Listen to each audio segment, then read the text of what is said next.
The Millionaire CEO was about to propose to his girlfriend until a child called him Dad in front of everyone. What happened next will shock you. This story of unexpected fatherhood will change everything you thought you knew about love and responsibility.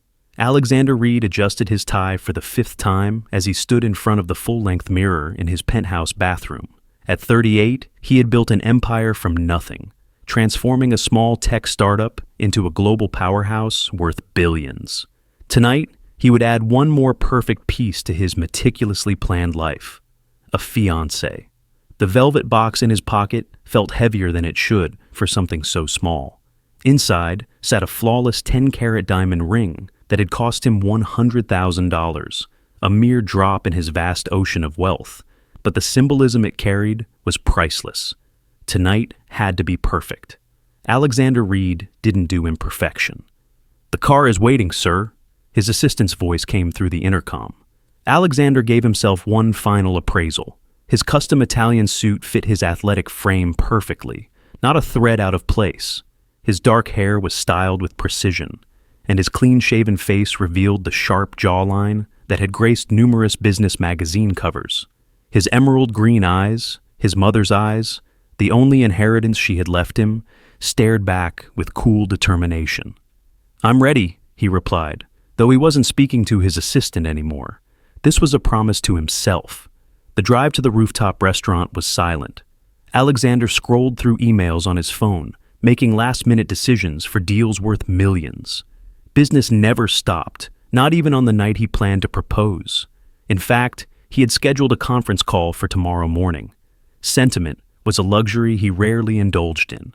When the elevator doors opened to reveal the exclusive rooftop venue, even Alexander, a man hardened by years of high-stakes negotiations, felt a momentary flicker of awe. The entire rooftop had been transformed into a wonderland of twinkling lights that mirrored the stars above. White roses, Olivia's favorite, adorned every surface. The New York skyline created a backdrop that no movie set could replicate, with the city lights glittering like fallen stars. "Mr. Reed, everything is ready as you requested," the restaurant manager approached, a respectful distance behind him. "The violinist will begin when you give the signal, and the champagne is chilling. Your guests will arrive in 30 minutes, and Ms. Carter's car has just pulled up downstairs." Alexander nodded curtly. "And the photographer?" "Position discreetly, as instructed. He'll capture the moment without being noticed." "Good." Alexander brushed an invisible speck from his sleeve. "No surprises tonight." The manager left, and Alexander walked to the edge of the rooftop, surveying the city below. This was his kingdom in many ways. His company's logo shone from several skyscrapers dotting the Manhattan skyline. From nothing to everything, that had been his journey. An orphan who had clawed his way up through sheer determination and ruthless focus. No distractions, no detours. Just the straight line to success he had drawn for himself as a teenager. And now, Olivia. Beautiful, sophisticated Olivia Carter, with her MBA from Wharton and her family connections in all the right places. She understood his world. She didn't make emotional demands or expect him to change his 70-hour work weeks. She was the perfect addition to his life plan. Intelligent enough to be engaging, independent enough to not need constant attention, and stunning enough to turn heads at every corporate event. The elevator doors opened again, and there she was. Olivia stepped onto the rooftop in a floor-length emerald gown that matched his eyes, a detail she had planned, no doubt. Her blonde hair was swept up elegantly, revealing the delicate diamond earrings he had given her for their 1-year anniversary. "Alex," she smiled, approaching him with the graceful confidence that had first caught his attention at a charity gala. "This is breathtaking." He took her hand and kissed it lightly. "Only the best for you." "You've outdone yourself," she said, taking in the spectacular setting. "What's the occasion?" Alexander allowed himself a small smile. "You'll see." Over the next half hour, the guests began to arrive, 50 of New York's elite, carefully selected to witness this milestone. CEOs, investors, a senator, and a handful of celebrities Olivia was friendly with. The perfect audience for the perfect moment. Dinner was served, a 7-course meal prepared by a Michelin-starred chef. Alexander barely tasted the food. His mind was running through the proposal speech he had mentally rehearsed a dozen times. The ring box in his pocket seemed to grow heavier with each passing minute. Finally, as dessert was being cleared, Alexander caught the eye of the violinist. The soft music that had been playing in the background shifted to a piece he had specifically chosen, the song that had been playing the first time he and Olivia had danced together. Conversations hushed as Alexander stood. He extended his hand to Olivia, who took it with a curious smile. He led her to the center of the rooftop, where the city's lights and the stars above created a natural spotlight. "Olivia," he began, his voice steady and confident, as if he were addressing a boardroom. "2 years ago, you entered my life with the precision and elegance that matches everything I value. You understand ambition. You respect dedication.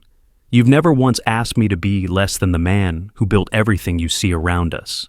A soft murmur of appreciation rippled through the crowd. Olivia's blue eyes widened slightly, realization dawning on her perfect features. Alexander reached into his pocket and withdrew the velvet box. Then, with a movement he had practiced to ensure it looked natural yet dignified, he lowered himself to one knee. "With you, my life plan is complete," he continued, opening the box to reveal the dazzling diamond ring. "Olivia Carter, will you—" "Daddy?" The word hung in the air, fragile and devastating in its simplicity. At first, Alexander thought he had imagined it, but the sudden silence that fell over the rooftop told him otherwise. Olivia's expression transformed from joyous anticipation to confused shock. The violinist's bow stuttered across the strings before falling silent.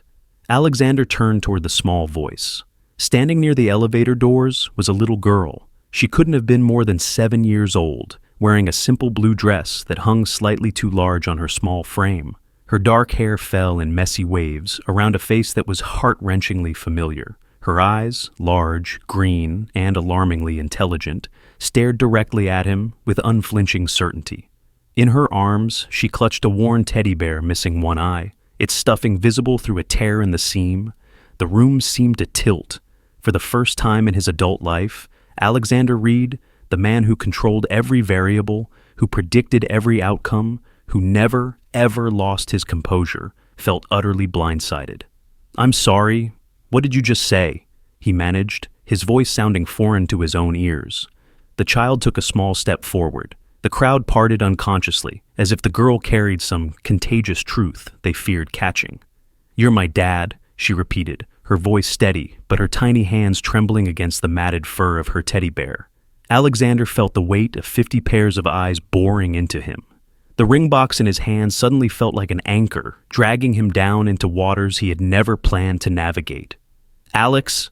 Olivia's whisper cut through the silence, her perfectly manicured hand gripping his arm.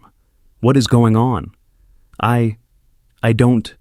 For the first time in his career, Alexander Reed was speechless. The little girl took another step forward. There was something in her walk, a determined set to her small shoulders that echoed his own stance when entering difficult negotiations. "My mom showed me your pictures," she said, each word clear and deliberate. "She said you were very busy and important. That's why you couldn't be with us." A camera flash went off. Alexander flinched, suddenly remembering the photographer he had hired to capture his perfect proposal, now documenting his perfect humiliation. "Who let this child in?" Olivia found her voice first, addressing the restaurant staff who stood frozen at the edges of the rooftop. "This is a private event." The restaurant manager hurried forward, face flushed with embarrassment. "I'm so sorry, Ms. Carter, Mr. Reed. I don't know how she got past security. We'll remove her immediately." He reached for the little girl's arm, but Alexander found himself saying, "Wait." The single word halted everyone. Alexander slowly rose to his feet, the unopened ring box still in his hand. The logical part of his brain, the part that had built his empire, was screaming that this was impossible, a mistake, or worse, a scam. But another part, buried so deep he barely recognized it, couldn't look away from those green eyes. His eyes. "What's your name?" he asked, his voice low. "Sophie," the girl answered. "Sophie Reed. Mom said I should have your last name." The murmurs from the crowd grew louder. Alexander was vaguely aware of phones being raised, of his perfect moment transforming into viral content that would be spreading across social media within minutes. "This is ridiculous," Olivia hissed beside him. "Alex, end this now." But Alexander couldn't move. The girl, Sophie, was staring at him with an expression he couldn't quite place. Not hope, not fear, something more complex. Recognition, perhaps. As if she had known him all her life, while he was just seeing her for the first time. "Where's your mother?" he finally asked, though part of him already knew the answer. No mother would send her young daughter alone into a situation like this unless... Sophie's small chin trembled slightly, but her voice remained steady. "She passed away 2 weeks ago. Before she died, she told me to find you." The rooftop seemed to spin. Alexander's mind raced through faces from his past, trying to place this child's features beyond the obvious similarities to himself. "Your mother's name," he said, not a question, a demand for information, the way he would in a business meeting. Catherine Winters," Sophie replied. And just like that, the world cracked open. Catherine Winters, 8 years ago, a research assistant at his company when it was still small, brilliant, idealistic, with a laugh that could light up a room. They had dated briefly, 3 months of intensity before his growing company demanded his full attention. He had ended things cleanly, efficiently. She had quit the next day. He hadn't thought about her in years. "That's impossible," he said, but even as the words left his mouth, he was doing the math, the timing, the age, the eyes.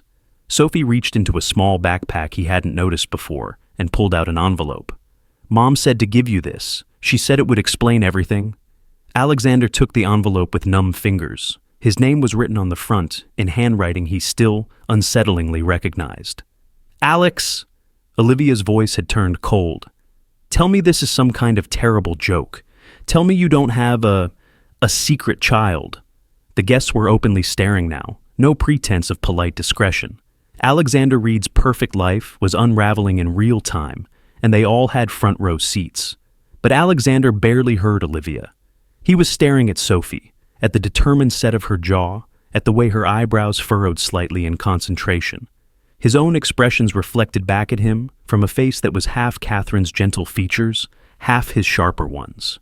"Mr. Reed," the restaurant manager approached again, looking deeply uncomfortable. Should we call someone? Child services, perhaps?" That snapped Alexander back to the present.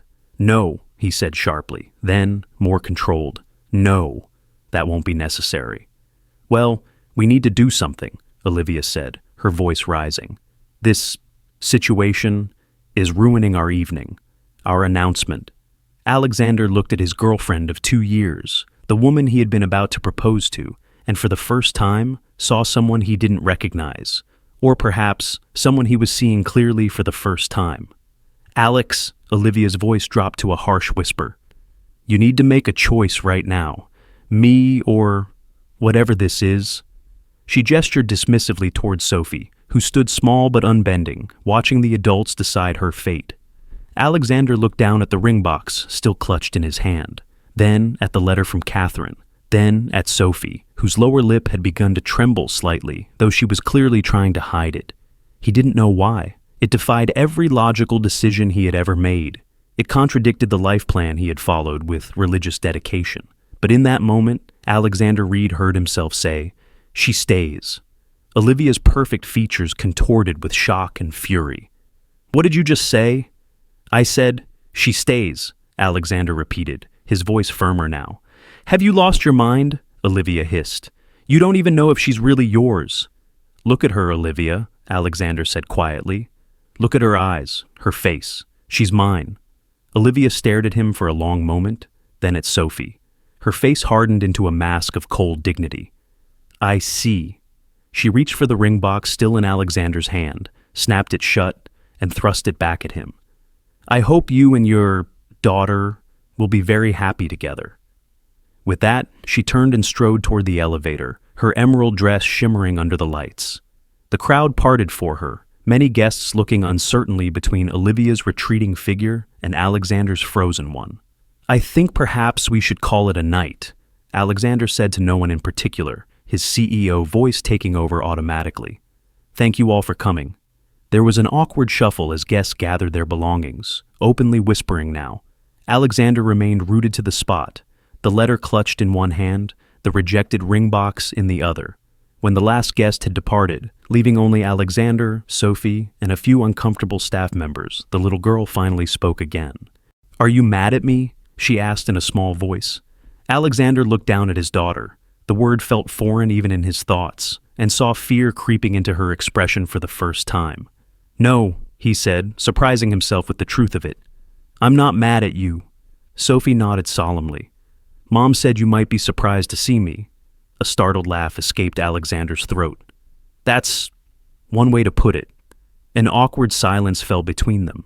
The restaurant staff hovered uncertainly at the edges of the rooftop, unsure of how to proceed with the evening that had veered so dramatically off script.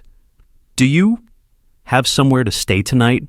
Alexander finally asked, realizing he had no idea what this child's circumstances were, beyond the bombshell she had just dropped. Sophie shook her head. "Mom's friend brought me here from the airport. She said you would take care of me now." The enormity of the situation began to settle on Alexander's shoulders. This wasn't just about tonight. This was about everything. His entire life had just been rewritten in the space of 5 minutes. "I see," he said, defaulting to the clinical response he used when processing complex information. "Then I suppose you'll be coming home with me tonight." Sophie nodded, as if this were the most natural conclusion in the world. "Mom said you live in a big building that touches the sky." Despite everything, Alexander felt his lips twitch. "That's correct. I do." He glanced around the ruined remains of his proposal dinner, the flowers and candles suddenly seeming garish rather than romantic. Then, making a decision, he extended his hand toward Sophie. "We should go," he said simply.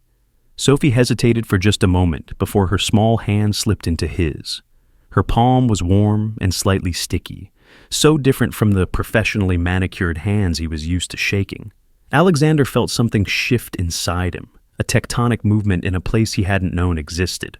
As they walked toward the elevator, Sophie slightly quickening her steps to keep up with his long stride, Alexander became acutely aware that for the first time in his rigorously controlled life, he had absolutely no idea what would happen next. If you enjoyed this shocking beginning to Alexander and Sophie's story, like and subscribe to see what happens next. Let us know in the comments where you're reading from and what you think will happen when Alexander takes his newfound daughter home to his cold, empty penthouse. The ride down in the elevator was silent. Alexander kept glancing at the small hand in his, unable to process the reality of what was happening. Sophie stood quietly beside him, her worn teddy bear clutched tightly to her chest with her free arm.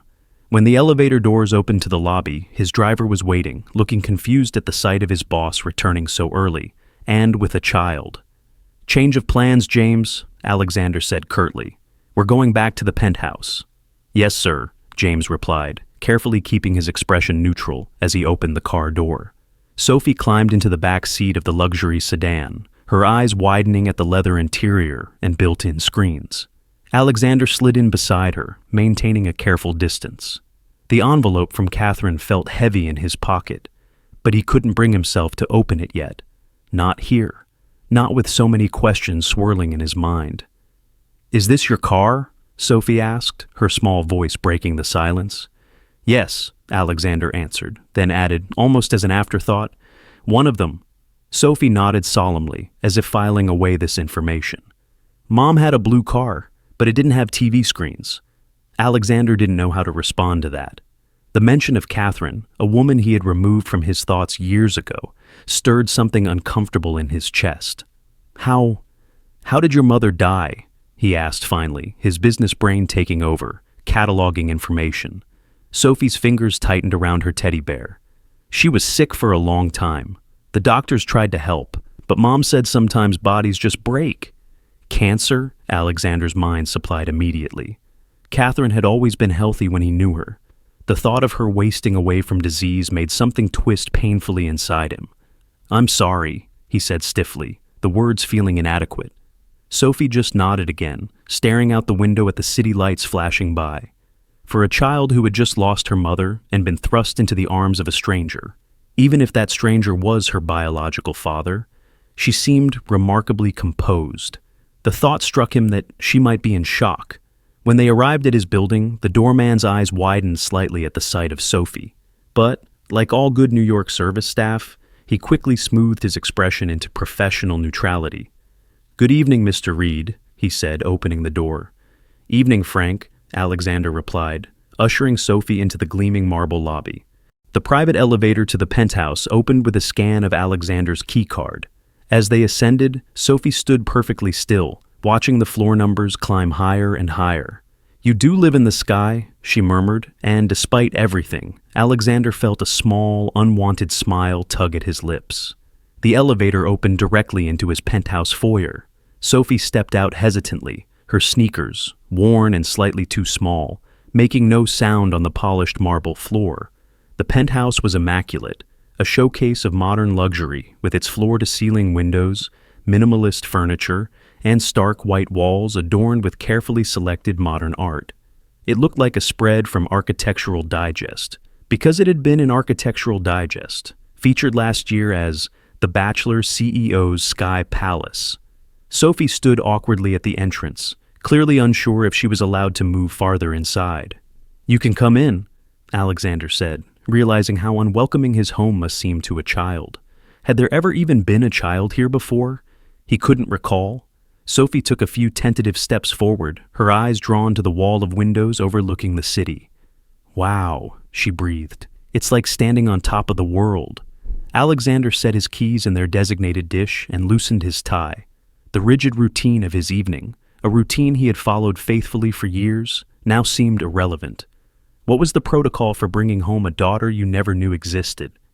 "Are you hungry?" he asked, grasping for something normal, something he could actually handle.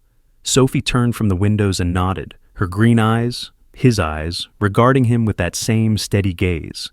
"Yes, please. I didn't eat dinner yet." Alexander walked to the kitchen, a sleek, rarely used space with stainless steel appliances and marble countertops. He opened the refrigerator and stared at its barren interior. A bottle of champagne he had been chilling for when he and Olivia returned from the proposal. Some protein shakes, a container of Greek yogurt, nothing suitable for a child. "I don't have much here," he admitted, an unfamiliar feeling of inadequacy washing over him. "I usually eat out or order in." "That's okay," Sophie said, standing at the kitchen entrance, still clutching her teddy bear. "Do you have any cereal?" Alexander tried to remember if he had ever purchased cereal in his adult life. "No, I don't think so." "Oh." Sophie's small shoulders slumped slightly. "That's okay, I'm not that hungry." But even as she said it, Alexander heard her stomach growl. Something that felt suspiciously like guilt pricked at him. "We'll order something," he decided, pulling out his phone. "What do you like to eat?" Sophie's face brightened a little. "Pizza? Mom said it was your favorite too. She said you ordered a large pepperoni every Friday night when you were working late at your company." Alexander froze, his finger hovering over the food delivery app. Catherine had remembered that? Had told their daughter about it? The notion that he had been discussed, remembered, present in some way in this child's life while being completely unaware of her existence was disorienting. "Pepperoni it is," he said, placing the order quickly. While they waited for the food, an awkward silence fell over the penthouse. Sophie stood in the middle of the living room, looking smaller than ever against the backdrop of his expansive, sterile home. "You can sit down," Alexander offered, gesturing to the Italian leather sofa that cost more than some cars. Sophie perched carefully on the edge of the sofa, her teddy bear in her lap, looking ready to flee at any moment. Alexander sat in the armchair opposite her, the coffee table between them like a demilitarized zone. Now, alone with her, the logical part of his brain began to reassert itself. This could all be a misunderstanding. Or worse, a scam. He had read about con artists using children to target wealthy individuals. The timing, interrupting his proposal, was suspiciously perfect for maximum emotional impact. "I should read your mother's letter," he said finally, pulling the envelope from his pocket. Sophie nodded, watching him intently as he carefully opened it. Inside was a single sheet of paper, covered in Catherine's distinctive handwriting, a mix of cursive and print that he had once found endearing. "Alex, if you're reading this, then I'm gone, and Sophie has found you. I debated for years whether to tell you about her. By the time I discovered I was pregnant, you were already making headlines as the tech world's newest wunderkind. Your trajectory was clear, and a child wasn't part of that vision. I respected your ambition too much to derail it. But Sophie deserves to know her father, And now that I can no longer care for her, she needs you. I have no family to take her in. It's you or the system, and I can't bear the thought of her becoming just another forgotten child in foster care. DNA will confirm what your eyes already see. She is yours. The timing, the resemblance, that furrow between her brows when she's thinking hard. She is undeniably a Reed. She knows about you. I've never spoken ill of you to her. You were busy building an empire, I told her. Important work that helps many people. She understands, as much as a 7-year-old can, that your absence wasn't personal. I don't expect you to become Father of the Year overnight. I don't even know if you'll accept her. But I had to try, for Sophie. If you have any heart left beneath those custom suits and boardroom victories, please keep our daughter safe. Catherine Alexander read the letter twice, his hands growing cold. A part of him had still been holding on to the hope that this was all a mistake, but Catherine's words erased that possibility. Her tone was so familiar, practical, without self-pity, direct, just as she had been when they were together. He looked up to find Sophie watching him, her green eyes serious. Mom said you might need to do a special test to believe I'm really yours. Alexander felt a flash of shame at how transparent his doubt must be. Did she? Sophie nodded. She said it's called a DNA test. She said it's just to make sure because you're a very careful person who likes to have all the facts. Despite everything, Alexander almost smiled. That sounded exactly like how Catherine would have explained it. Your mother was right, he said.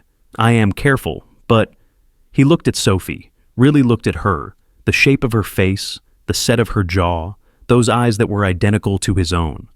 I think she was also right that the test will just confirm what seems... obvious. Sophie's posture relaxed slightly, as if she had passed some important hurdle. So I can stay with you? I don't have to go back to Mrs. Patel's. She was nice, but her apartment smelled like weird spices. Alexander hadn't thought that far ahead. The reality of what accepting this child meant was just beginning to sink in. His life, his meticulously ordered, perfectly controlled life, would never be the same. Children required attention, care, adjustments. His schedule, his habits, his very living space would all need to change. But what was the alternative? Send her away? To where? To whom? Yes, he heard himself say. You can stay here.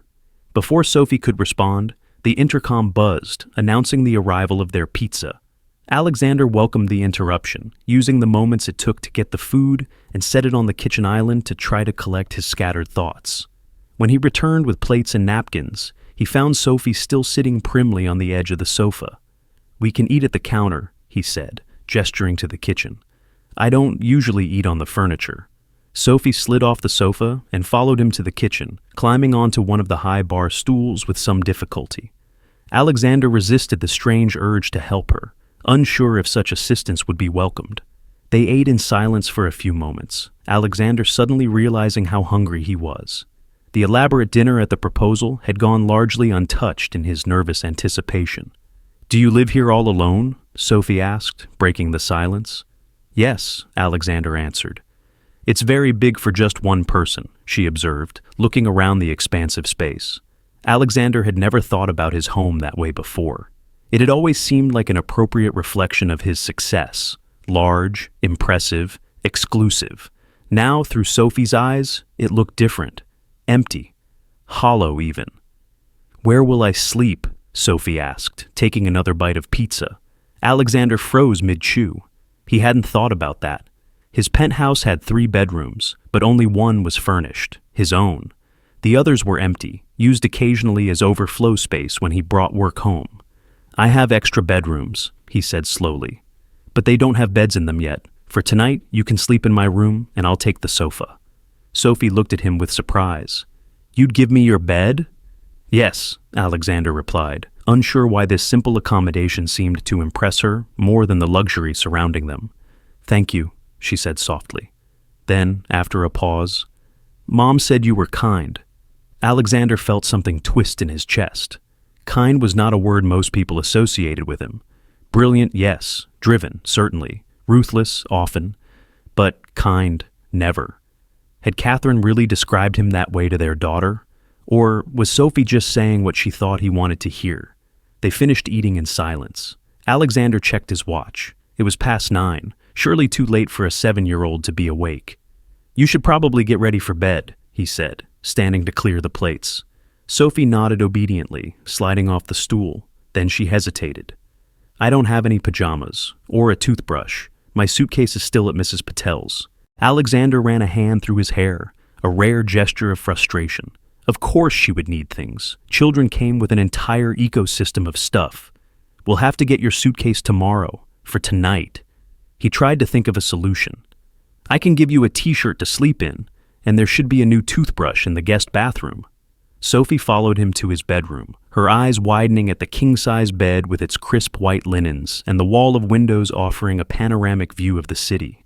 Alexander went to his walk-in closet and found the smallest t-shirt he owned, a promotional shirt from a tech conference that he had never worn.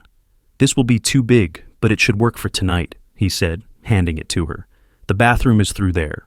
Sophie took the shirt carefully. "Thank you," she said again, with that same solemn politeness that seemed incongruous with her age.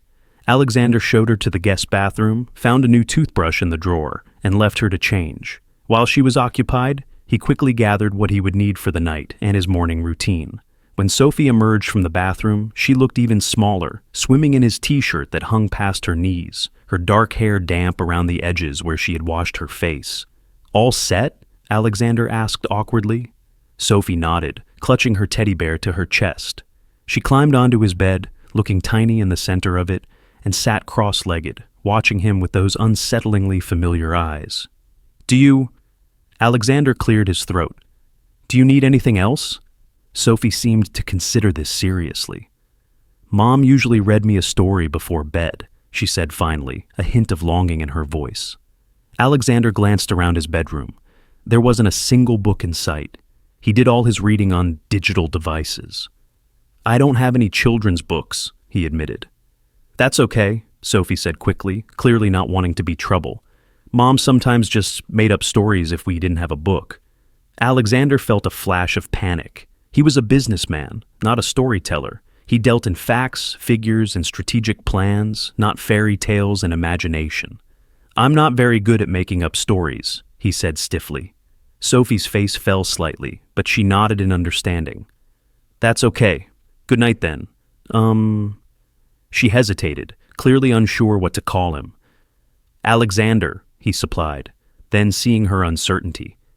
"You can call me Alex if that's easier."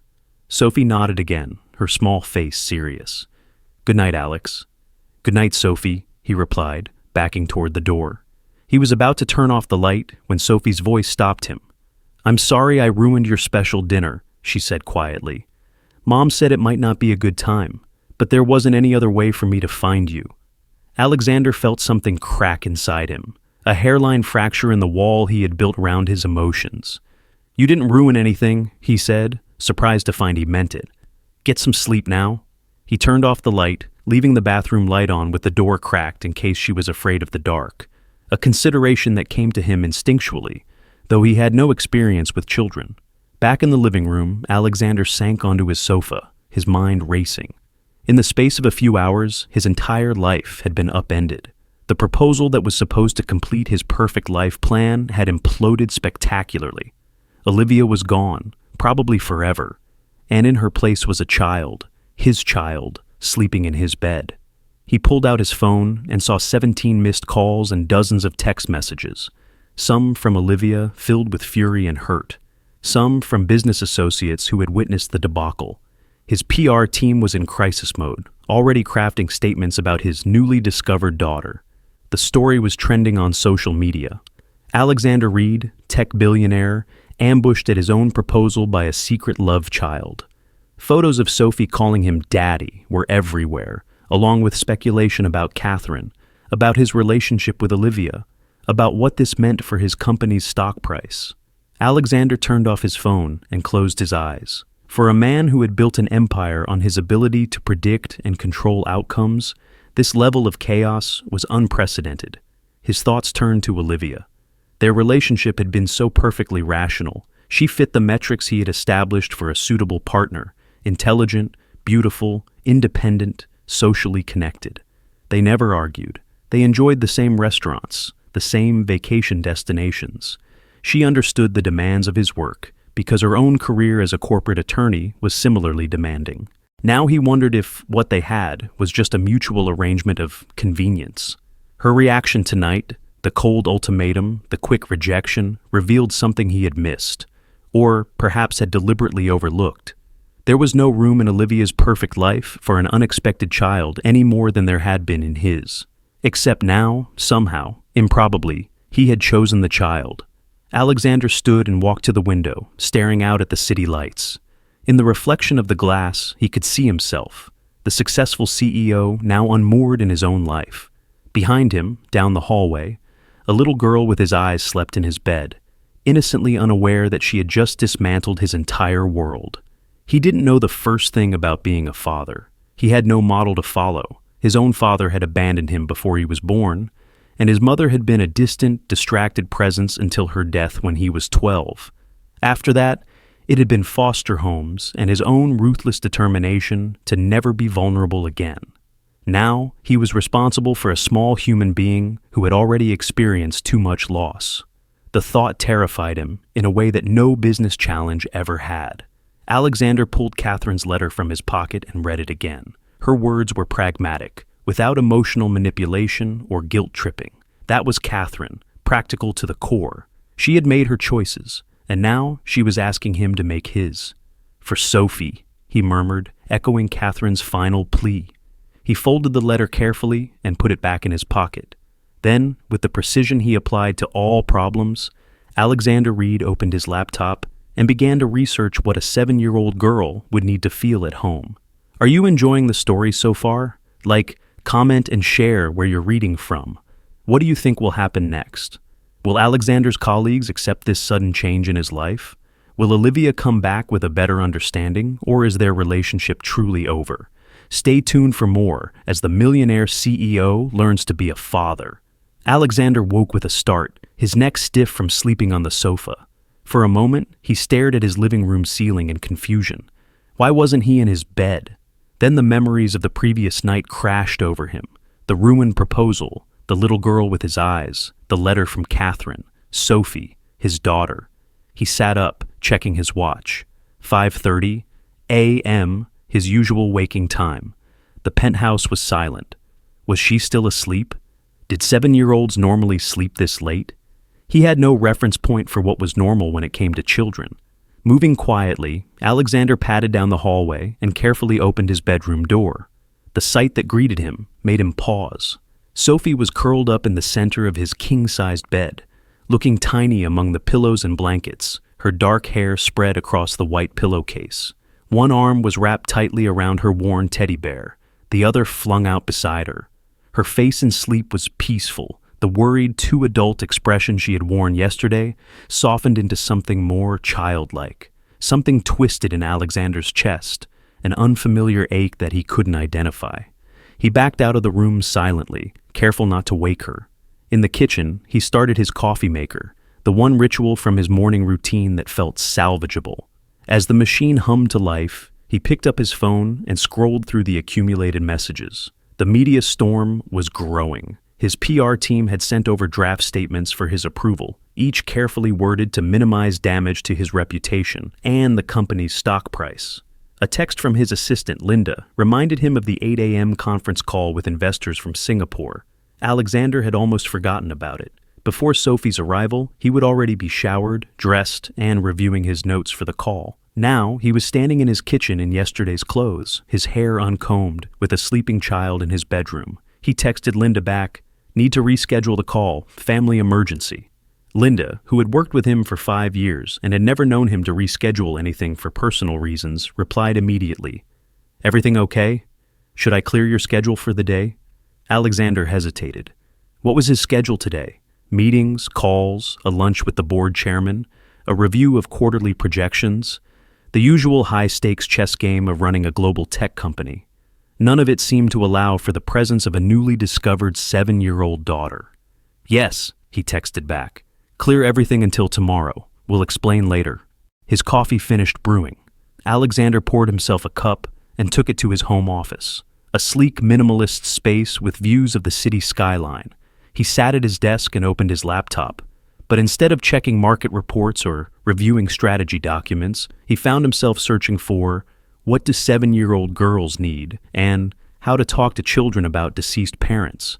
The search results were overwhelming. Clothing in the right sizes, age-appropriate toys and books, healthy meals and snacks, school enrollment, pediatrician appointments, emotional support strategies. The list seemed endless. Alexander Reed, who could analyze complex market trends and make multi-million-dollar decisions without breaking a sweat, felt completely out of his depth. A small sound from the doorway made him look up. Sophie stood there in his oversized t-shirt, her hair tangled from sleep, her teddy bear clutched in one arm. "Good morning," he said, quickly closing his laptop. "Morning," she replied, her voice small. She looked around the office with curious eyes. "Is this where you work?" "Sometimes," Alexander answered, "when I'm not at my company's office."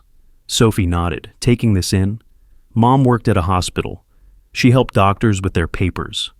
Catherine had been a research assistant when Alexander knew her.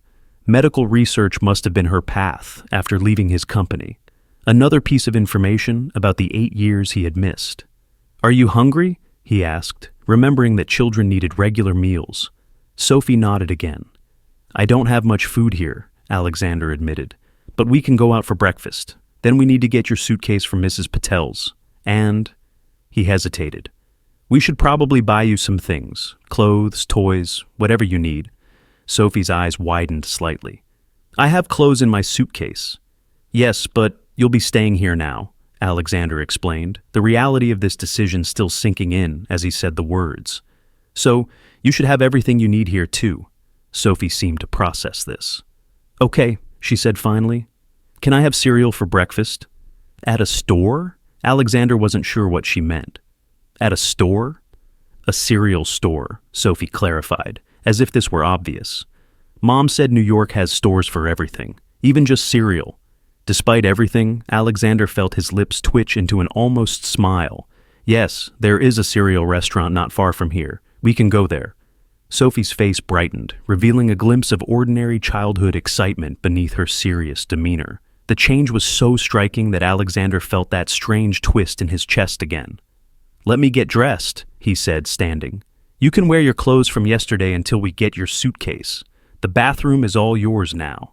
While Sophie got ready, Alexander showered and dressed in the guest bathroom, opting for casual clothes instead of his usual suit. Jeans and a button-down shirt, weekend attire that felt strange on a Thursday morning. But taking Sophie around the city in a business suit seemed wrong somehow.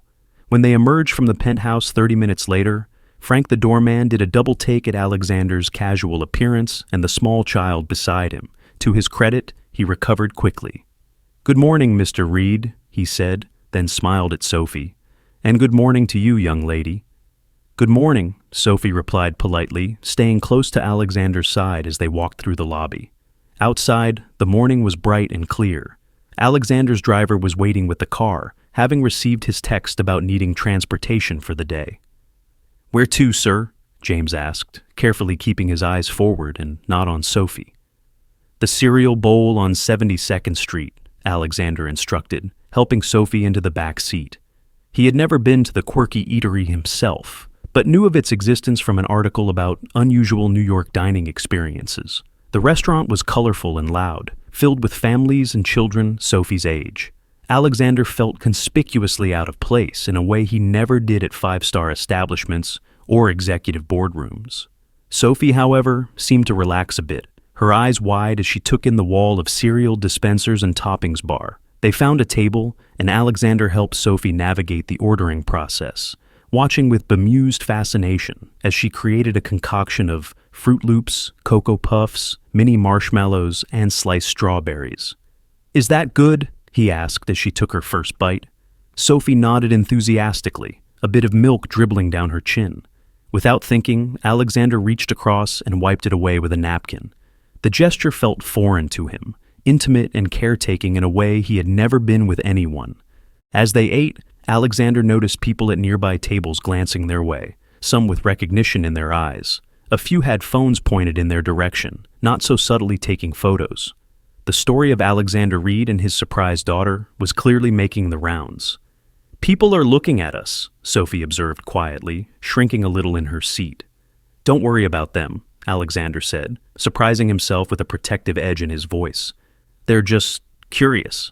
After breakfast, they took the car to Mrs. Patel's apartment in Queens. The woman who answered the door was in her 60s, with gray-streaked hair and kind eyes that crinkled with concern when she saw Sophie.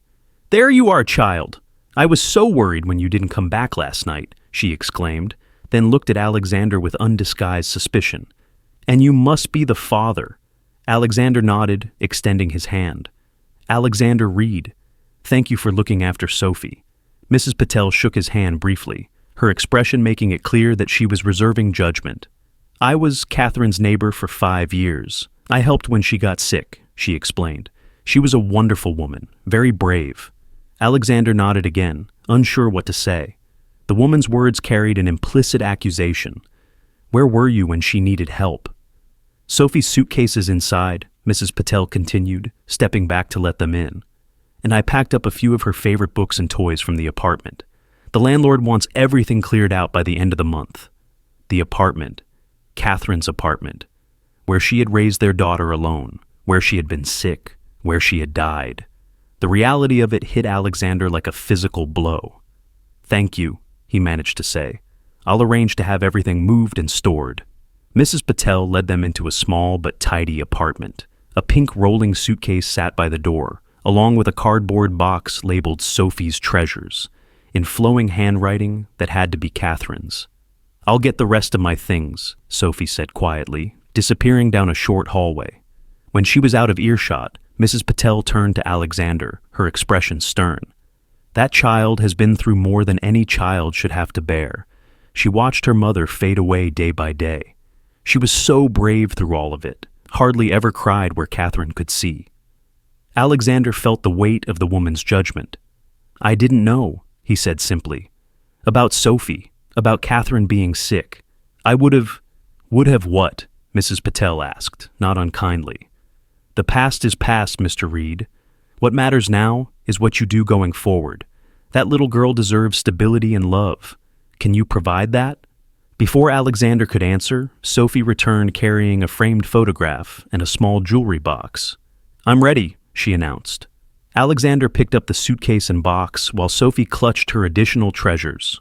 As they were leaving, Mrs. Patel knelt down and hugged Sophie tightly. "You call me any time, sweetheart," she said, "and I expect visits. Your father can bring you for Sunday dinner sometimes." Sophie nodded, hugging the woman back. "Thank you for taking care of me, Mrs. Patel." In the car, Sophie was quiet, staring out the window as Queens gave way to Manhattan's skyline. Alexander noticed her holding the photograph on her lap, a picture of Catherine holding a toddler. Sophie, both smiling at the camera. Catherine looked just as he remembered her, warm brown eyes, heart-shaped face, dark hair falling in waves around her shoulders, beautiful in an understated way that had nothing to do with makeup or designer clothes. "Your mother was a remarkable woman," Alexander said softly, the words surprising him as they left his mouth. Sophie looked up at him, a flicker of surprise in her eyes. "You remember her?" "Yes," Alexander replied.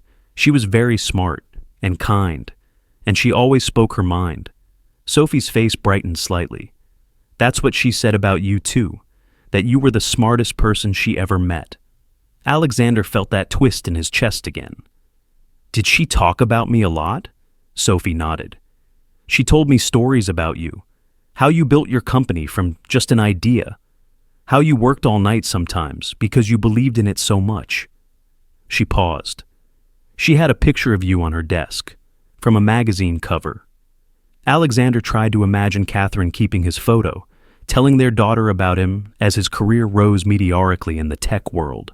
The thought that he had been present in Sophie's life in some form, even as he remained completely unaware of her existence, was both comforting and painful. "Where are we going now?" Sophie asked as the car turned onto Fifth Avenue. "I thought we could get you some things for your room," Alexander replied. "Clothes, toys, books, whatever you need." Sophie looked down at her lap. "I don't need much." "Nevertheless," Alexander said, "your room should have things you like in it." The next few hours were a crash course in childhood for Alexander Reed. At FAO Schwartz, he watched in fascination as Sophie cautiously explored the massive toy store, her eyes wide but her selections modest. A few books, a stuffed unicorn, a simple art set. He had to encourage her to choose more, finally realizing that she was holding back not out of disinterest, but out of a reluctance to ask for too much. "Get whatever you want," he told her. "It's okay." Sophie looked at him uncertainly. "Really?" "Really," he confirmed. By the end of their shopping trip, the car was filled with bags containing clothes, toys, books, and everything the salespeople had assured him a 7-year-old girl would need. Sophie had become gradually more animated as the day progressed, occasionally even smiling, a transformation that Alexander found himself working to encourage. When they returned to the penthouse, Frank helped them carry everything upstairs, his eyes widening at the mountain of shopping bags but making no comment. "We should set up your room," Alexander said as they sorted through the purchases in the living room. "The guest bedroom across from mine would be best, I think." Sophie nodded, carefully organizing her new clothes and toys with a methodical precision that reminded Alexander of himself. They spent the next hour arranging the guest bedroom, now Sophie's bedroom, with her things. Alexander made a mental note to hire a designer to properly furnish the space, but for now, the new bedding, lamps, and decorative items they had purchased made it look less sterile. "What do you think?" he asked when they had finished. Sophie surveyed the room, clutching her old teddy bear even as the new stuffed animals sat arranged on the bed. "It's nice," she said softly. "Thank you." Alexander checked his watch, 3:30 p.m. The day had flown by in a blur of shopping and settling in. "Are you hungry?" he asked, realizing they had skipped lunch. Sophie nodded. "A little." "We should order some groceries," Alexander decided. Real food, not just takeout. Using a delivery app, he ordered a selection of groceries based largely on what he remembered seeing in Catherine's refrigerator years ago, plus items the app suggested for families. Sophie helped by identifying things she liked: strawberries, chocolate milk, fish sticks, peanut butter, and jelly. While they waited for the delivery, Alexander's phone rang. His assistant, Linda. "I need to take this," he told Sophie, who was arranging books on her new bookshelf. "I'll be in my office." "Is everything all right, sir?" Linda asked when he answered. "The board is asking questions about your sudden absence, and the PR team needs your approval on a statement about the recent developments." "Everything is fine," Alexander replied. "I'm taking a personal day to get some things sorted out." "Of course, sir," Linda said carefully. "But there are some matters that require your immediate attention. The Singapore investors are insisting on rescheduling the call for tomorrow, and the quarterly projections need your sign-off by Friday." Alexander pinched the bridge of his nose. Reality was intruding on the strange bubble he and Sophie had been in all day. His company, the empire he had built from nothing, still needed him. His responsibilities there hadn't vanished overnight. "I'll review the projections tonight," he said, "and tell Singapore I can do 7 a.m. tomorrow. Also, tell the PR team I'll look at their statement within the hour." "Very good, sir," Linda replied, then hesitated. "If I may ask, is it true about your daughter?" Alexander glanced through the open office door to where he could see Sophie carefully arranging her books by size and color. "Yes," he said simply. "It's true." After ending the call, Alexander sat at his desk, staring at his laptop screen without really seeing it. The bubble had burst. Tomorrow, he would need to return to the real world, to his company, to the media circus, to explaining Sophie's existence to his board and shareholders. But for tonight, there was still the quiet sanctuary of the penthouse, the groceries arriving soon, the task of making dinner for his daughter. The thought felt alien, and yet, strangely, not unwelcome. Alexander was about to close his laptop when Sophie appeared in the doorway, holding a book. "Would you read to me?" she asked tentatively. "Mom always read to me after dinner." Alexander looked at the book, a collection of fairy tales they had bought that day. Reading stories aloud was as far from his expertise as one could get, but the hopeful look in Sophie's eyes made refusal impossible. "After dinner," he promised. "I'll read to you after dinner." Sophie's small smile was like a ray of light breaking through clouds. "Thank you," she said, then added hesitantly, "Dad." The word hit Alexander like a physical force, stopping his breath for a moment. Dad. Not Alexander. Not Alex. Dad. So simple, so monumental. He hadn't earned it, hadn't been there for her first word, first step, first day of school.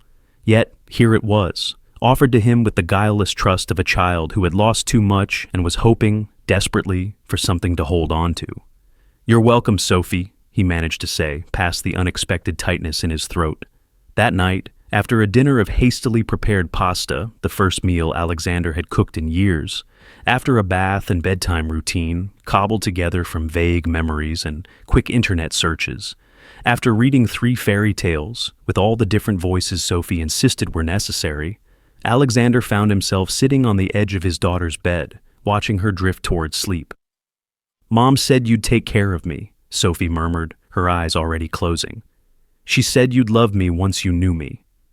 Alexander sat frozen, those words echoing in his mind long after Sophie's breathing had evened into sleep. Catherine had believed in him, in a part of him he wasn't sure existed, the capacity to love a child he hadn't known, to become the father he had never had himself. Carefully, he tucked the blanket around Sophie's shoulders and quietly left the room, leaving the door cracked open and the new nightlight casting a soft glow. In the hallway, he leaned against the wall, overwhelmed by the weight of what had happened in just 24 hours. His life had been turned upside down. His perfectly ordered existence was now chaotic and unpredictable. Everything had changed. And yet, as he listened to the soft sound of his daughter's breathing from the room behind him, Alexander Reed felt the first stirrings of something he had never expected to feel. Not emptiness, not resentment, but a strange, tender ache that might, with time, grow into something more. Are you touched by Alexander and Sophie's growing bond? Like and share to let us know. Comment with your thoughts. Do you think Alexander will be able to balance his high-powered career with his new role as a father? How will Sophie adjust to her new life? Stay tuned for the next part of this emotional journey. 2 weeks passed in a blur of new routines and adjustments. Alexander had returned to work, but with significant changes to his schedule. He refused early morning meetings so he could have breakfast with Sophie. He came home by 6 p.m. for dinner. His weekends, once filled with catch-up work and networking events, were now devoted to Sophie, trips to museums, parks, and bookstores. The penthouse was slowly transforming. Sophie's room had been professionally decorated in shades of purple and teal, her favorite colors. Her artwork adorned the refrigerator, held up by magnets shaped like unicorns. Toys occasionally migrated to the living room. Books about parenting appeared on Alexander's nightstand. The cold, perfect showcase featured in Architectural Digest was becoming a home. Alexander had hired a nanny, a warm, grandmotherly woman named Mrs. Chen, who came highly recommended for her experience with children who had experienced loss. She stayed with Sophie during school hours and when Alexander had unavoidable work commitments. He had also enrolled Sophie in a prestigious private school that specialized in supporting children through transitions, though she wouldn't start until the following week. On the surface, things were settling into a new normal. But beneath that surface, Alexander felt constantly off balance, caught between two worlds that didn't easily coexist. At work, he maintained his reputation for brilliance and decisive leadership, but rumors circulated about his new, soft side. Some board members expressed concerns about his reduced hours and shifted priorities.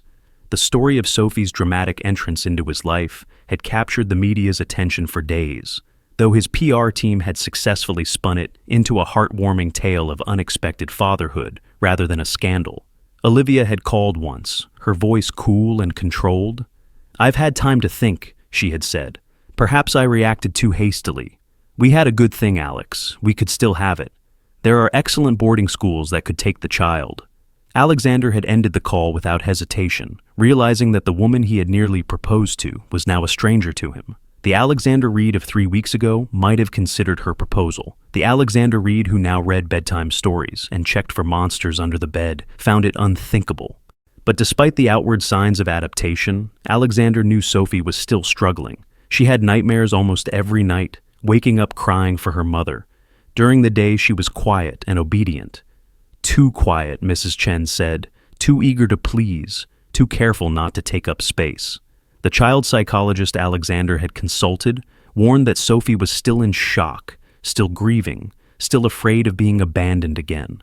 "She needs to know you're not going anywhere," the psychologist had advised. "Consistency is key, and she needs to feel safe expressing her feelings, all of them, even the messy ones. But Sophie rarely expressed anything messy. She thanked Alexander for every meal, every new toy, every bedtime story. She kept her room meticulously tidy. She never complained or threw tantrums like other children her age. It was as if she were still a guest in the penthouse, afraid that one wrong move would send her away. Alexander was at his desk, reviewing quarterly projections when his phone rang. Mrs. Chen. "Mr. Reed," she said, her voice tense. "Sophie's not in her room. I went to call her for lunch, and she's gone." Alexander felt his blood turn to ice. "What do you mean, gone?" "I've checked everywhere in the apartment," Mrs. Chen replied, a tremor in her voice. "She's not here. The security system doesn't show the front door opening, but somehow—" "I'm coming home," Alexander cut her off, already on his feet. "Keep looking, check every closet, under every bed." He hung up and strode out of his office, pausing only to tell his assistant to reschedule everything for the day. The 20-minute drive from his office to the penthouse was the longest of his life. His mind raced with horrible possibilities.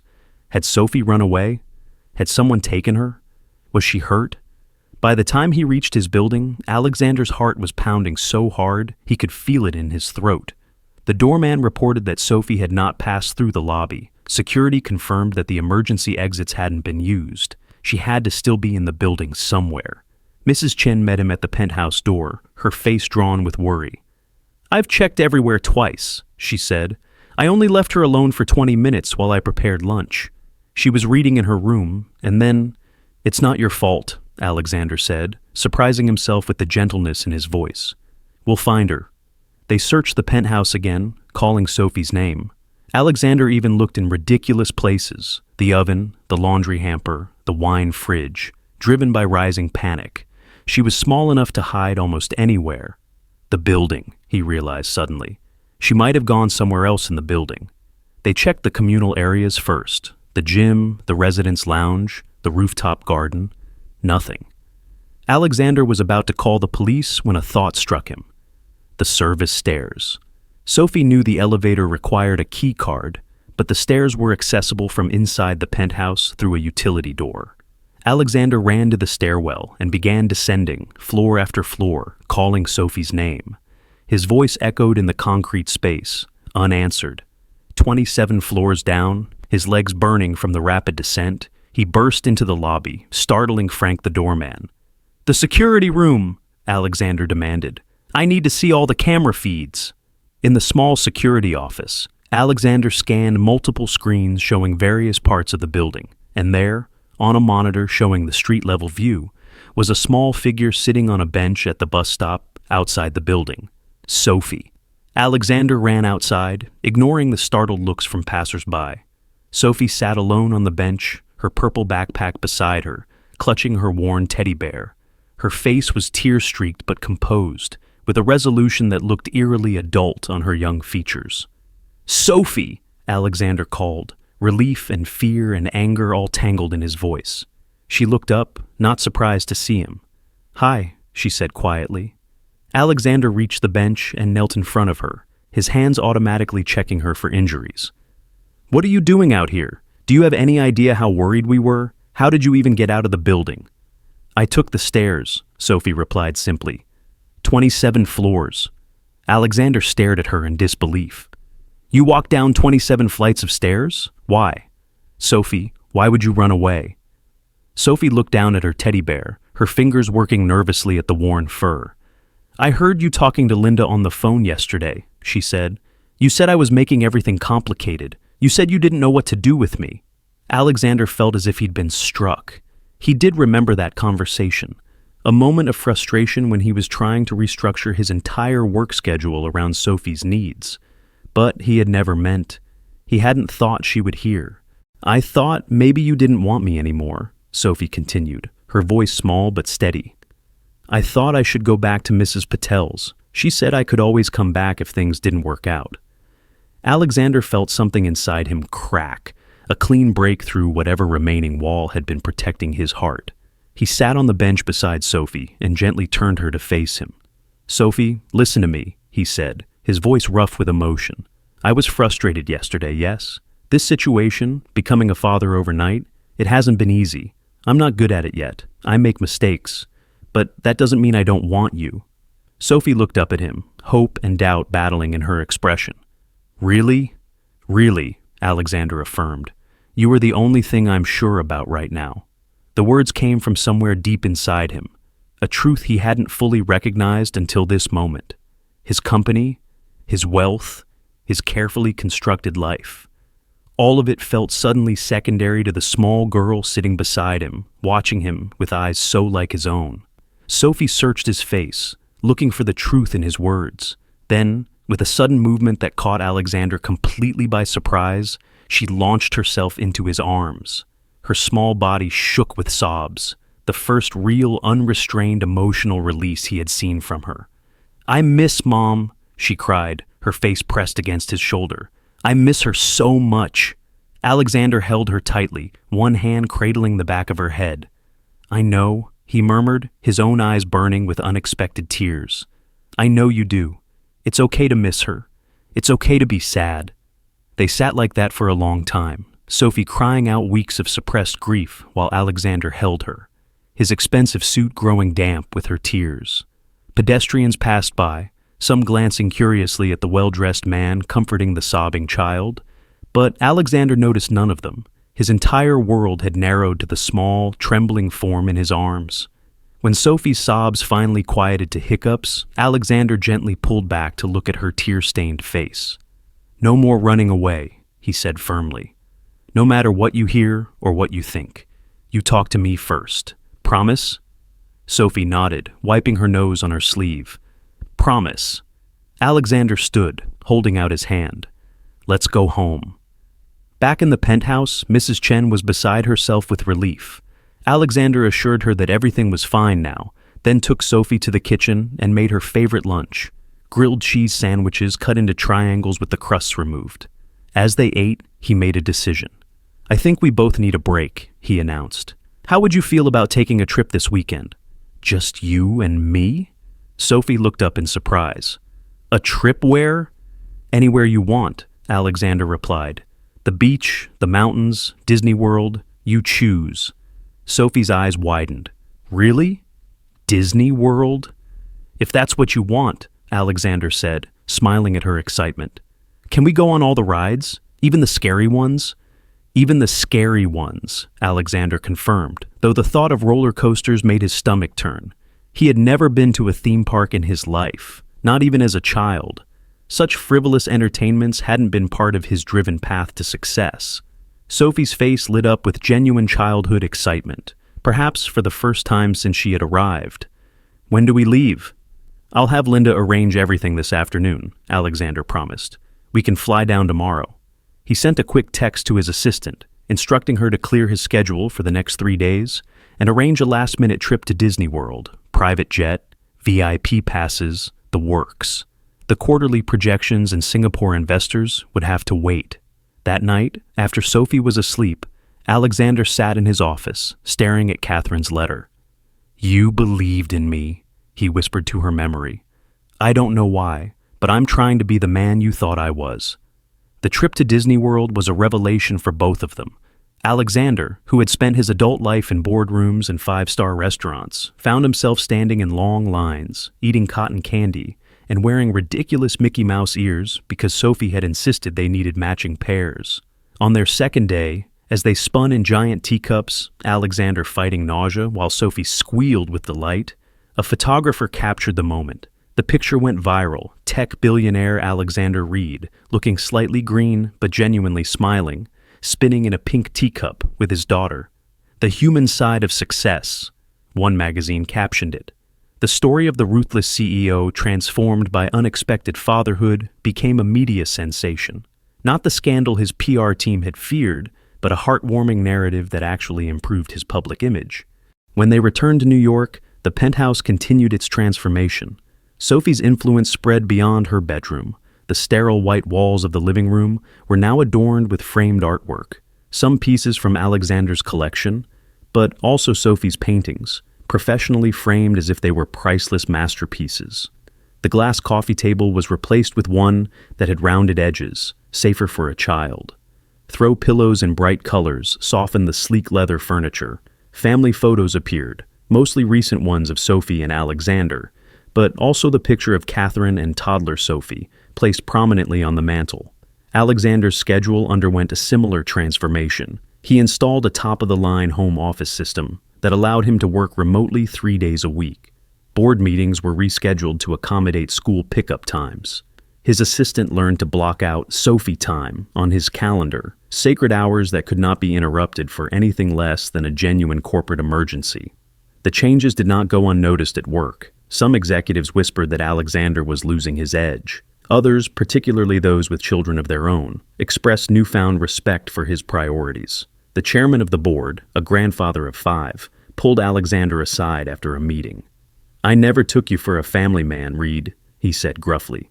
"Glad to see you proving me wrong. My biggest regret is how many of my grandchildren's birthdays I missed chasing the next deal. You're getting it right from the start." Not everyone was as supportive. When Sophie started at her new school, Alexander attended the parent orientation, sitting somewhat awkwardly among mothers and the occasional father, all of whom seemed to know each other already. He felt their curious stares, heard their whispers. The famous Alexander Reed, playing at being a dad. How long would it last before he shipped the poor child off to boarding school? A particularly cutting article appeared in a business publication, questioning whether Reed Technologies could maintain its aggressive growth with a CEO whose attention was now divided. The stock dipped briefly before recovering. Alexander found that none of it bothered him, as much as it would have just months ago. His definition of success was changing, expanding to include Sophie's well-being alongside his company's performance metrics. 5 weeks after Sophie's arrival, Alexander was helping her with homework at the dining table when his phone rang. Olivia's name appeared on the screen. He hesitated, then answered. "Alex," her voice was warm, conciliatory. "I've been thinking about us, about what happened. I may have reacted hastily that night." Alexander glanced at Sophie, her head bent over her math worksheet, tongue poking out slightly in concentration. "It's in the past," he said neutrally. "Doesn't have to be," Olivia continued. "I've had time to process everything. The child, Sophie, she seems sweet. I saw the Disney World pictures." She paused. "We could try again. I could help you with her. We made a good team, Alex. We still could." A month ago, perhaps even weeks ago, Alexander might have considered it. The logical part of his brain would have calculated the advantages. A complete family unit. A mother figure for Sophie. The restoration of his perfect life plan. But the logical part of his brain no longer ruled unchallenged. "Thank you for calling, Olivia," he said quietly. "But I've already chosen." After hanging up, Alexander turned back to Sophie. "Need help with that problem?" he asked, pointing to a particularly challenging addition question. Sophie nodded, scooting her chair closer to his. As he explained the concept of carrying numbers, Alexander was struck by how natural this felt now, sitting at his dining table helping with homework instead of closing million-dollar deals over dinner at exclusive restaurants.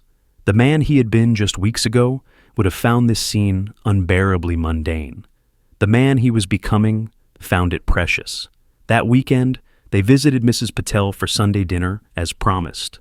The older woman's approval was obvious as she watched Alexander help Sophie set the table, noticing the easy rapport that had developed between them. After dinner, while Sophie helped wash dishes, Mrs. Patel pulled Alexander aside. "You've surprised me," she admitted. "When Sophie first went with you, I worried. A busy man like you, no experience with children, but you're doing right by her." "I'm trying," Alexander replied honestly. Mrs. Patel patted his arm. "Catherine would be pleased. She always believed you had this in you, even when others doubted." The mention of Catherine still brought a complicated ache. Alexander often found himself wishing he could speak to her, ask her questions about Sophie's likes and dislikes, her routines, her history. There were so many gaps in his knowledge of his daughter's life, gaps that only Catherine could have filled. Sometimes in quiet moments he would find himself talking to Catherine in his mind, telling her about Sophie's achievements, asking for her guidance. It wasn't logical or rational. Alexander Reed, who had built his success on cold, hard facts, finding comfort in one-sided conversations with a woman who was gone. But then, nothing about his life was purely logical anymore. One evening, as Alexander tucked Sophie into bed, she asked the question he had been dreading. Dad, why didn't you and Mom stay together? Alexander sat on the edge of her bed, choosing his words carefully. Your mom and I knew each other when we were younger. We cared about each other, but I was very focused on building my company. We went different ways before I knew about you. Sophie considered this. Were you too busy for us? The question hit like a physical blow. I was too busy for everything except work back then, Alexander admitted. I thought success meant making a lot of money and having a big company. I was wrong. What does success mean? Sophie asked. Alexander looked at his daughter, this miraculous, resilient child who had turned his perfectly ordered life upside down and, in doing so, had given it meaning beyond anything he had known before. This, he said simply, being here with you, that's success. Sophie smiled and snuggled deeper under her covers. I'm glad you're my dad, she whispered. I'm glad you're my daughter, Alexander replied, the words catching slightly in his throat. And as he turned out the light, leaving the door cracked open just the way Sophie liked it, he realized they were the truest words he had ever spoken. Have this story touched your heart? Like and comment to let us know. How do you think Sophie has changed Alexander's life and priorities? What challenges do you think still lie ahead for this new father and daughter? Stay tuned for the final part of this emotional journey. 2 months had passed since Sophie's dramatic entrance into Alexander's life. Autumn was giving way to winter, the city's trees shedding their colorful leaves for bare branches that would soon be covered in snow. Inside the penthouse, preparations for Sophie's first Christmas with Alexander were underway. A towering tree adorned with ornaments she had selected, twinkling lights along the windows, a growing pile of wrapped presents. Alexander was reviewing school options for the upcoming semester. Sophie had adjusted well to her temporary placement, but it was time to make a more permanent decision when his lawyer called. Alex, we have a situation, Richard said, his normally unflappable voice tense. Catherine's parents have filed for custody of Sophie. Alexander's blood ran cold. What? Catherine told me she had no family. Apparently they were estranged, Richard explained. They live in Seattle. According to the paperwork, they hadn't spoken to Catherine in years, but they learned about Sophie from the media coverage. They're claiming they're better suited to raise her than, and I quote, a workaholic CEO who has no experience with children and only discovered his daughter's existence 3 months ago. Alexander gripped the phone so tightly his knuckles turned white. They can't just take her. I'm her father. Biologically, yes, Richard agreed, and you've established paternity with the DNA test. But they're arguing that they're the more appropriate guardians given their family connection and your lifestyle. My lifestyle? Alexander repeated, anger building in his chest. They claim your work commitments make you an absentee father by default, Richard clarified. And they're pointing to the circumstances of Sophie's arrival as evidence of your previous lack of involvement in her life. Alexander stood and began pacing his office. That's absurd. I didn't know she existed. I've completely restructured my life since she arrived. I'm fully committed to raising my daughter. I know that, Richard assured him, but this will need to go through family court. The judge will consider what's in Sophie's best interests. What are our chances? Alexander asked, slipping into the analytical mindset that had served him well in business. Richard's pause was telling. It could go either way. The grandparents have a strong emotional appeal. You have financial resources, but courts sometimes view career-focused single fathers skeptically, especially when there's family willing to take the child. What do we do? We fight, Richard said simply. We show the court that you're not just a billionaire CEO, but a devoted father who's put his daughter first since the moment you learned about her. We gather character witnesses, document your involvement in her daily life, demonstrate how you've adapted your schedule, and we hope the judge sees the bond that's formed between you two. After hanging up, Alexander stood at his office window, staring out at the city skyline without seeing it. The thought of losing Sophie was physically painful, a crushing weight on his chest that made it hard to breathe. 3 months ago, he hadn't even known she existed. Now, he couldn't imagine life without her morning hugs, her serious questions about the world, her smile that appeared more frequently with each passing week. The idea of strangers, people who hadn't been in Catherine's life for years, who hadn't been there when she was sick, who had never met Sophie, taking her away was unthinkable. Alexander was about to call Richard back with more questions when he heard the elevator doors open. Sophie was home from school with Mrs. Chen. He took a deep breath, composing himself. Sophie didn't need to know about this threat yet. "Dad," Sophie called, her voice echoing through the penthouse. "I got an A on my math test." Alexander stepped out of his office, forcing a smile onto his face. "That's fantastic," he said, accepting the test paper she thrust toward him. Its red A circled multiple times with a smiley face beside it. "Mrs. Miller said I'm the best in the class at multiplication," Sophie announced proudly, dropping her backpack on the floor. A small act of normal childhood messiness that would have annoyed Alexander months ago, but now seemed precious. "Well, you've been practicing very hard," Alexander acknowledged, ruffling her hair lightly. "Can we put it on the fridge?" Sophie asked. "Absolutely," Alexander agreed. The refrigerator was already covered with artwork and school papers, each one displayed with the same care he once reserved for his industry awards. As they magneted the test to the refrigerator door, Alexander studied his daughter's face, her excitement over this small achievement, her trust in him to share it. The thought that she could be taken away, that some judge could decide he wasn't worthy of being her father, made him feel physically ill. That night, after Sophie was asleep, Alexander called Richard again. "I want to meet with them," he said without preamble. "The grandparents," Richard clarified. "I don't know if that's wise before." "Not to negotiate," Alexander interrupted. "I want to understand what they really want. Are they genuinely concerned about Sophie's welfare? Or is this about something else? Money, perhaps? Or media attention?" Richard sighed. "I'll arrange it, but be careful. Anything you say could be used against you in court." 2 days later, Alexander sat in a conference room at his lawyer's office, waiting for Catherine's parents to arrive. He had come directly from a board meeting, dressed impeccably in a custom suit that projected the power and control he needed to feel in this situation. When the door opened, he stood to face Walter and Margaret Winters. Walter was tall with steel-gray hair and the stooped posture of someone who had spent decades at a desk. Margaret was petite with Catherine's heart-shaped face, though her warm brown eyes were hard as they assessed Alexander. "Mr. and Mrs. Winters," Alexander said, extending his hand. "Thank you for agreeing to meet." Walter shook his hand stiffly. Margaret ignored it entirely. "Let's skip the pleasantries," she said, taking a seat across from him. "We're here for our granddaughter." Alexander sat back down, studying them. "A granddaughter you've never met." "That's not our fault," Walter retorted. "Catherine cut us off years ago. We tried to reconnect, but she wouldn't return our calls." "And why was that?" Alexander asked, keeping his voice neutral. Margaret's lips thinned. "We had a disagreement about her life choices. We wanted her to finish medical school. She decided to chase some research assistant position instead. The position at Alexander's company. The job where they had met.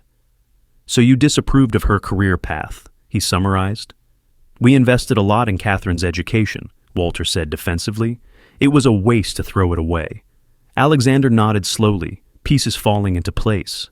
"And when did you last speak to her?" The couple exchanged glances.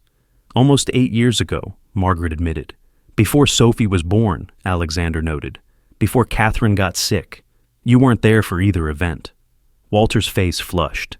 "As I said, she wouldn't return our calls. We didn't know about the child or the illness until we saw the news about you." Alexander leaned forward slightly. "And now you want to take Sophie from the only parent she has left? From the home she's adjusting to? After everything she's been through?" "We're her family," Margaret insisted. "Her blood. You're just the man who got our daughter pregnant and then disappeared." Alexander felt a flash of anger, but controlled it. "I didn't know about Sophie. Catherine chose not to tell me. But since learning about my daughter, I have devoted myself to her care and happiness. Can you say you did the same for Catherine?" The barb hit home. Both Winters flinched visibly. "We made mistakes with Catherine," Walter acknowledged gruffly. "We want a chance to do better with Sophie." "At her expense?" Alexander challenged. "By uprooting her again, taking her away from her school, her friends, her home with me? Haven't you considered what that would do to her after losing her mother?" Margaret's eyes flashed. "And what about when the novelty wears off for you? When being daddy doesn't generate positive press anymore? When she interferes with your next relationship or a big business deal? What happens to Sophie then?" The accusation stung precisely because it echoed Alexander's own initial fears, But he knew now, with bone-deep certainty, that Sophie wasn't a novelty or a PR opportunity. She was his daughter, his family, the most important person in his world. Sophie will always come first, he said quietly but firmly. Always. Easy to say, Walter scoffed. Harder to prove. Alexander studied them for a long moment. They weren't horrible people. He could see genuine concern for Sophie beneath their hostility toward him. But they were strangers to her, people who had rejected her mother and were now trying to claim ownership of her future. What do you really want? He asked directly. Is it truly Sophie's well-being? Because if so, we might find common ground.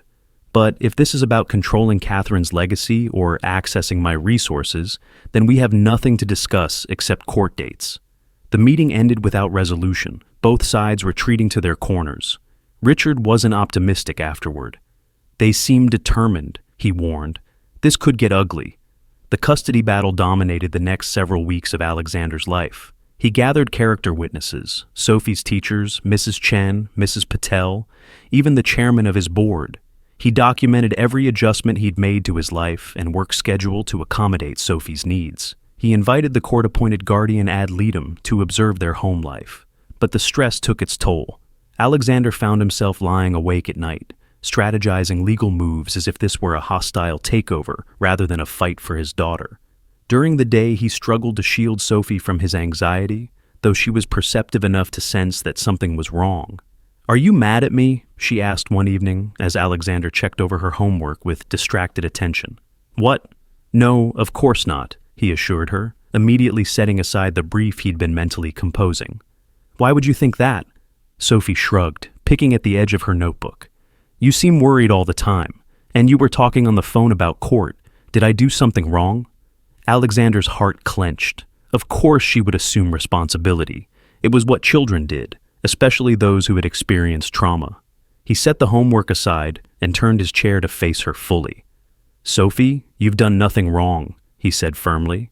"I have some grown-up problems I'm dealing with, legal things, but they're not your fault, and you don't need to worry about them." Sophie looked unconvinced. "Is it about me staying here? Because Mrs. Miller said some kids have to go live with different families sometimes." Alexander silently cursed the well-meaning teacher, who had inadvertently planted this seed of anxiety. "You are staying right here," he assured her. "This is your home. I am your dad. Nothing is going to change that." But even as he spoke the words, a part of him feared he couldn't keep that promise. The court date approached with inexorable speed. 2 days before the hearing, Alexander was in his home office preparing with Richard when his assistant called. "Sir, there's a billion-dollar acquisition opportunity that's just come up," Linda explained. "Thompson Tech is suddenly on the market. Their CEO is retiring, no successor in place. The board is looking for a quick sale. This is the deal you've been waiting for." Alexander glanced at his calendar. The negotiations would conflict directly with the custody hearing. "When do they need an answer?" "Tomorrow," Linda replied. "They're entertaining offers from multiple parties. Our competitors are already circling. The board is calling an emergency meeting in an hour to discuss our bid. They're expecting you to lead it." 5 months ago, Alexander would have dropped everything for this opportunity. Thompson Tech was a perfect strategic acquisition, one he had been eyeing for years. The deal would catapult Reed Technologies to the next level, potentially doubling their market share overnight. "Sir?" Linda prompted when he didn't immediately respond. "The board is waiting for your confirmation." Alexander looked at the framed photo on his desk. Sophie and him at Disney World, both wearing those ridiculous Mickey ears, both smiling. Then he glanced at the legal document spread across his desk, his fight to remain Sophie's father. "Tell the board I won't be attending," he said, his voice calm and certain, "and withdraw my name from the acquisition team." "Sir?" Linda sounded shocked. "This is Thompson Tech. You've wanted this deal for years." "I know," Alexander acknowledged, "but I have something more important now." After hanging up, he turned to Richard, who had witnessed the exchange with raised eyebrows. "That sounded expensive," the lawyer commented. Alexander shrugged. "Some things are worth more than money." The day of the hearing arrived with cold, clear winter sunshine streaming through the courthouse windows. Alexander sat at the defendant's table, tension radiating through his body despite his outwardly calm demeanor. Across the aisle, the Winters looked equally tense. The judge, a stern-faced woman with decades of family court experience, reviewed the case files with methodical care. Character witnesses were called. The guardian ad litem presented her report, noting the strong bond between Alexander and Sophie and the positive adjustments both had made. When it was Alexander's turn to speak, he stood and faced the judge directly. "Your Honor, 3 months ago, I didn't know I was a father. I had built my life around work, success, and control. Then Sophie came into my life, and everything changed. Not because I'm some naturally gifted parent, I'm not. I've made mistakes, I'm learning every day, but I love my daughter with everything I am." He paused, gathering his thoughts. "Yesterday, I walked away from $1 billion business deal because it would have meant missing this hearing. That's not me trying to impress the court. It's just the truth about my priorities now. Sophie needs stability, love, and connection to her mother's memory. I can provide all of that. Please don't take her away from the home she's finally beginning to feel secure in." The judge considered him thoughtfully. "Mr. Reed, raising a child requires more than financial resources and good intentions. It requires consistency, patience, and putting someone else's needs before your own, often at significant personal cost. Your background doesn't suggest these are qualities you've demonstrated in the past." Alexander nodded, acknowledging the criticism. "You're right, Your Honor. Before Sophie, I lived entirely for myself and my ambitions.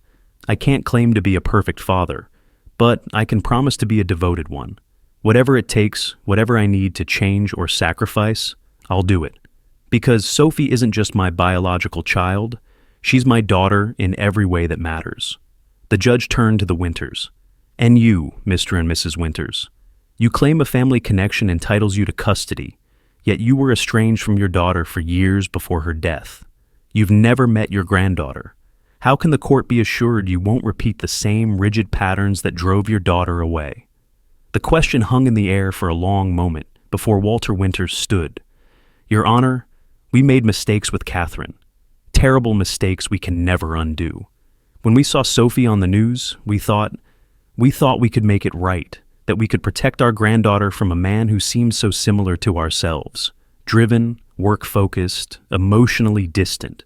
He glanced at Alexander, his expression softening slightly. "But watching Mr. Reed today, hearing the testimony about how he's changed his life for Sophie, it's clear we misjudged him. He's not who we thought he was." Margaret Winters reached for her husband's hand, tears streaming down her face. "We just wanted a connection to the daughter we lost," she said quietly. "We wanted to know her child." The atmosphere in the courtroom shifted palpably. The judge looked between the parties, then made her decision. "Full legal and physical custody is awarded to Alexander Reed," she announced. "However, I'm ordering a visitation schedule to be established with the maternal grandparents. This child deserves to know all of her family, and healing old wounds serves everyone's best interests." Relief flooded through Alexander with such force that he had to grip the table to remain standing. He had won. Sophie would stay with him. His daughter was still his daughter. Outside the courtroom, after the formalities were completed, Alexander approached the Winters. "I meant what I said about Sophie needing connections to her mother's memory," he said. "You're part of that connection. If you're willing to be grandparents rather than adversaries, there's a place for you in her life." Margaret studied him for a long moment. "Catherine must have seen something in you that we missed," she said finally, "something worth believing in." "I'm trying to be worthy of that belief," Alexander replied honestly. Every day. A year had passed since the night Sophie had appeared at Alexander's proposal dinner. It was a crisp spring afternoon, and they sat on a bench in Central Park, watching ducks glide across the pond.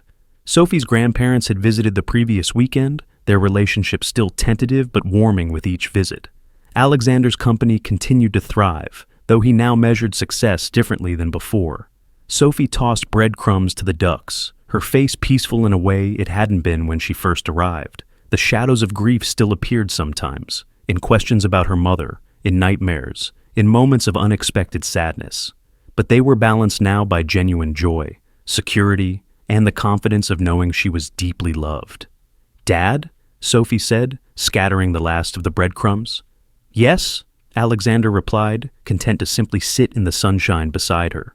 "Are you happy?" she asked, slipping her small hand into his larger one. Alexander looked at his daughter, at the child who had crashed into his perfectly ordered life and transformed it completely, at the little girl with his eyes and Catherine's heart who had taught him what really mattered. The CEO who once measured his worth in dollars and deals now found his greatest achievements in bedtime stories and school plays, in learning to braid hair and bake birthday cakes, in becoming the father that Sophie deserved. "For the first time in my life," he answered truthfully. "Yes." Sophie smiled and leaned against his arm. Together they watched the ducks, two people who had found each other against all odds, a family created not from perfect planning, but from the messy, beautiful chaos of love. Did this heartwarming ending bring tears to your eyes? Like, share, and comment to let us know your thoughts. Was Alexander's transformation from cold CEO to loving father believable? What was your favorite part of their journey together? Thank you for joining us for this emotional story about how sometimes the biggest surprises in life turn out to be the greatest blessings.